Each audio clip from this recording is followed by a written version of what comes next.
وہ انہوں نے بغیر جو FBI بورڈ ہے اس کی منظوری کی تھی، لیکن وہ اس بات کو مان نہیں رہے تھے. ٹھیک ہے، تو پھر کیا ہوا کہ اس بات کے اوپر پٹیشن دائر کی ایڈوکیٹ وحید شہزاد بٹ صاحب نے، اور انہوں نے جو ہے نا یہ موقف اختیار کیا کہ یہ تو انلیگل ہے، جو آرٹیکل 199 ہے ان لینڈ ریوارڈ رولز کا. اس کے لیے ایک طریقہ کار ہے نا، اس میں کافی لوگ ہوتے ہیں اس بورڈ میں. سر جی اس میں بیٹھے بٹھائے کہا کہ اس میں جو بورڈ میں آج بھی موجود ہے نا بڑے بڑے نام، اس میں سلیم مانڈی والا صاحب، ٹھیک ہے، پھر ہمارے جو یہ پارک ویو کے عبدالعلیم خان صاحب سمیت جو ہے نا بڑے بڑے نام شامل ہیں. ان سے یا تو اپروول لی گئی ہے اور وہ چپ ہیں، یا تو نہیں لی گئی.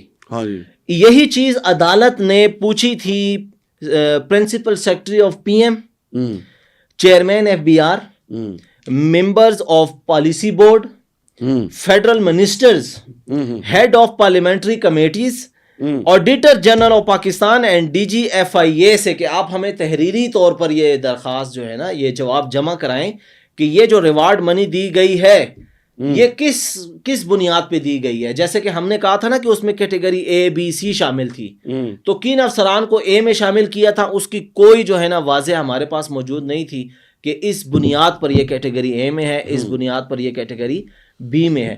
تو مزے کی بات یہ ہے کہ انہوں نے درخواست ہی جواب ہی جمع نہیں کرایا تھا ہیئرنگ میں. یہ لاجواب ہیں.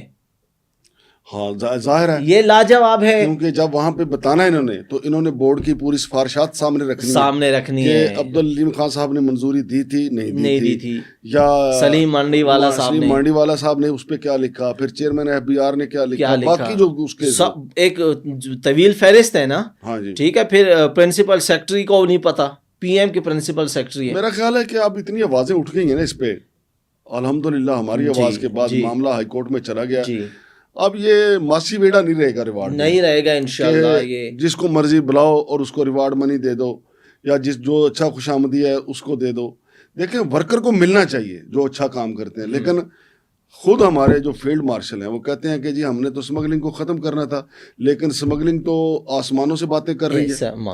مانگڑ صاحب دیکھیں FBI کا ایک ایکٹ ہے 2007، اس کے جو آرٹیکل 199 میں اس میں یہ ساری شکیں لکھی ہوئی ہیں کہ بھائی آپ نے اگر ریوارڈ دینا ہے نا تو وہ ریوارڈ تب ہوگا کہ جب آپ قومی خزانے کو فائدہ پہنچائیں گے. لیکن اس کیس میں یہ جو اب لاہور ہائی کورٹ میں جس کی ہیئرنگ ہو رہی ہے وقتاً فوقتاً، اس کیس میں بجائے اس کے کہ قومی خزانے کو فائدہ ہو، قومی خزانے کو اربوں روپے کا نقصان ہے.